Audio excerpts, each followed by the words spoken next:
Electrical easy में आपका फिर से स्वागत है। आज मैं बात करने वाला हूँ डीसी कंपाउंड जनित्र के समानांतर संयोजन के बारे में। तो इस फिगर में देख सकते हैं कि G1 जो है ये अपना बस बार में कनेक्टेड है और इसके साथ G2 को पैरेलली कनेक्ट करना है। तो इसमें क्या है, किस प्रकार से कनेक्ट करेंगे, इसके लिए प्रोसीजर देखते हैं। कि सबसे पहले हम जो नया जनरेटर है G2 उसको प्राइमरी मूवर के द्वारा इतनी स्पीड में ला देते हैं जिससे कि G2 का RPM G1 के RPM के बराबर हो जाए। कहने का अर्थ यह है कि G2 और G1 का रेटेड RPM एक समान है, इसलिए दोनों को एक बराबर स्पीड में कर दिया गया। दूसरा होता है क्या कि अब क्या करेंगे, सीरीज फील्ड जो यहाँ है उसको हम बस बार से मेन स्विच ऑन करके जोड़ देते हैं। साथ ही साथ इक्वलाइजर इक्वलाइजर बार जो है उसको भी हम लोग जोड़ देते हैं। कैसे जोड़ेंगे, तो हमको इंटरपोल और सीरीज फील्ड जहाँ मिलते हैं उस नोड पे जोड़ देना है। यहाँ पे जनरेटर 1 में जोड़ दिए और दूसरा सिरा जो है इक्वलाइजर बार का G2 में के उसी तरह से सीरीज फील्ड और इंटरपोल के कनेक्शन के साथ जोड़ दिए। ठीक है, और उसके बाद क्या करना है, हमको शंट फील्ड के फ्लक्स को रियोस्टेट के द्वारा फिक्स करते हैं जिस पर E1 बराबर E2 हो जाए। तो अब क्या करेंगे, जो वेरिएबल रेजिस्टेंस है जो रियोस्टेट भी कहते हैं, ठीक है, इसको हम क्या करेंगे, इस तरह से सेट करेंगे ताकि इसका जो फ्लक्स बने वो E2 जो पैदा करे वो E1 के बराबर हो जाए। ठीक है, E1 के बराबर हो जाए, E1 के बराबर हो जाए, E2 बराबर E1 हो जाए। ठीक है, अब बात उठता यह है कि यहाँ पे इक्वलाइजर बार का उपयोग क्यों किया जाता है। तो इसको समझने के लिए हम लोग को समझना होगा कि डीसी कंपाउंड जनित्र में होता एग्जैक्टली क्या है। तो डीसी कंपाउंड जनित्र में होता यह है कि अगर कुछ यहाँ पे इक्वलाइजर बार हटा दिया जाता है तो उस कंडीशन में तब भी ये आपका समानांतर संयोजन में दोनों जनरेटर मिलकर काम करेगा, लेकिन सही ढंग से काम करेगा जब बैलेंस कंडीशन में लोड शेयरिंग हो। मतलब कि सपोज कीजिए कि ये मोटर है, सपोज कि ये डीसी शंट मोटर है, ये 30 एम्पीयर ले रहा है। ठीक है, 30 एम्पीयर ले रहा है तो अगर ये 30 एम्पीयर करंट ले रहा है टोटल, तो नॉर्मल कंडीशन में, बैलेंस कंडीशन में, सही कंडीशन में ये 15 एम्पीयर आधा लोड ये ले लेगा नया वाला जनरेटर, और पुराना वाला आधा लोड ले लेगा 15 एम्पीयर। ये बात हो गई जब बैलेंस कंडीशन में लोड शेयरिंग चल रहा है तब। ठीक है, तो ये यहाँ से अपना जो शंट फील्ड में तो अपना हल्का सा करंट ये आर्मेचर में जो उत्पन्न हो रहा है वो ले लेगा, बाकी करंट जो है वो इंटरपोल सीरीज फील्ड के माध्यम से होते हुए आपका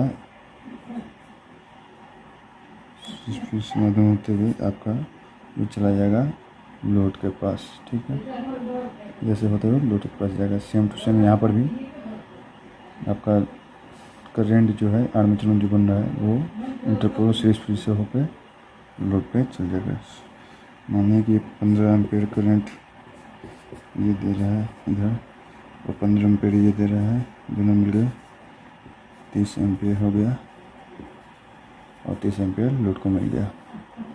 लेकिन होता क्या है, ये तो नॉर्मल कंडीशन, बैलेंस कंडीशन में लोड शेयरिंग हो रहा है तब, लेकिन अगर अनबैलेंस कंडीशन हो जाए तो, अनबैलेंस कंडीशन में होने पर क्या होगा, आपका यहाँ पे सपोज कीजिए नए जनरेटर में ये 10 एम्पियर लोड शेयरिंग कर रहा है, मतलब कि 5 एम्पियर ये घट गया, ठीक है, माइनस हो गया 5 एम्पियर। और क्योंकि यहाँ 30 एम्पियर का लोड शेयरिंग करना है ही दोनों को किसी न किसी हाल में, तो अब बाकी -5 का एडजस्टमेंट इस पुराने वाले जनरेटर को करना पड़ेगा, ठीक है। तो ये क्या करेगा, अपनी तरफ से 5 एम्पियर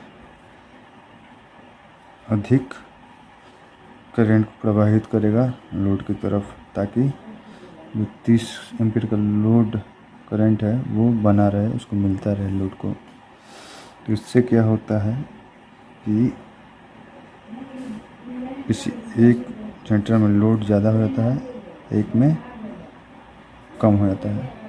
ये तो हुई, साथ ही साथ एक और चीज़ होता है कि जैसे ही आपका 15 एम्पियर से 10 एम्पियर हो गया करंट नए वाले जनरेटर में, तो यहाँ पे ये चूँकि सीरीज़ में है, ये सीरीज़ फील्ड सीरीज़ में है आर्मेचर के, तो इस कंडीशन में क्या होता है आपका, यहाँ जो फील्ड फ्लक्स जो बन रहा था वो पहले की अपेक्षा कमज़ोर पड़ जाता है और घट जाता है। घटने के कारण क्या होगा, हम लोग जानते हैं जनरेटर में इंड्यूस ईएमएफ डायरेक्टली प्रोपोर्शनल होता है फील्ड फ्लक्स के। अब ये घट गया तो E2 घट जाएगा, ठीक है, E2 घटेगा, और E2 घटेगा तो फिर इसमें करंट घटेगा, फिर फ्लक्स घटेगा। मतलब रिपीटली आपका जैसे जैसे एक बार अनबैलेंस कंडीशन में आ गया, तो जिस जनरेटर में फील्ड करंट में कमी हुई होगी वो सीधे पतन की ओर जाएगा। मतलब कहने का अर्थ है कि वो जनरेटर के गुण को खोते जाएगा, जनरेटर के गुण को खोते खोते जाएगा। और जब आपका इसके द्वारा इंड्यूस ईएमएफ E2 लेस हो जाएगा बस बार के वोल्टेज से, तो ये G2 जनरेटर से हटकर मोटर का रूप ले लेगा, अब मोटर का रूप ले लेगा तो क्या होगा, एक तो यहाँ मोटर लोड के तौर पे था ही, एक ये बन गया मोटर के तौर पे, तो इसके ऊपर बहुत ज़्यादा लोड आएगा और इसके कारण जो जनरेटर है, जो हेल्पिंग जनरेटर, जो हेल्प कर रहा था जनरेटर दूसरे को, वो खुद को डैमेज कर लेगा, ठीक है। तो यही होता है अनबैलेंस कंडीशन में, जब आपका इक्वलाइजर नहीं यूज होता है तब यह कंडीशन होता है, जिसके कारण इस तरह के प्रॉब्लम आती है। इसमें ईएमएफ बढ़ता जाएगा, ठीक है। इसमें E1 का चूँकि यहाँ से 15 से 5 और ऐड कर लीजिए, तो यहाँ पे क्या होगा, यहाँ पे फ्लक्स की मात्रा बढ़ जाएगी और इसमें E1 की मात्रा बढ़ेगी। अब इससे भी खतरा है कि इसके वाइंडिंग जल सकता है, अधिक इंड्यूस करने लगे तो खतरा है इसके वाइंडिंग को। तो कहने का अर्थ है, एक तरफ जहाँ आपका वोल्टेज और करंट बढ़ रहा है, दूसरी तरफ आपका वोल्टेज और करंट घटता जा रहा है। तो इस तरह से ये जनरेटर सब डैमेज होने का खतरा हो जाता है जनरेटर सबको। तो इसी प्रॉब्लम को सॉल्व करने के लिए इक्वलाइजर बार का उपयोग किया जाता है, ठीक है। तो उसको देखते हैं कैसे इक्वलाइजर हेल्प करता है अनबैलेंस कंडीशन में जनरेटर को सही से काम करते हुए, सही तरीके से काम करते हुए सहायता करने के लिए इक्वलाइजर बार कैसे काम करता है, ये देखते हैं। अब देखते हैं, जब हम इक्वलाइजर बार लगा देते हैं, ये इक्वलाइजर बार है। इक्वलाइजर बार क्या होता है, इक्वलाइजर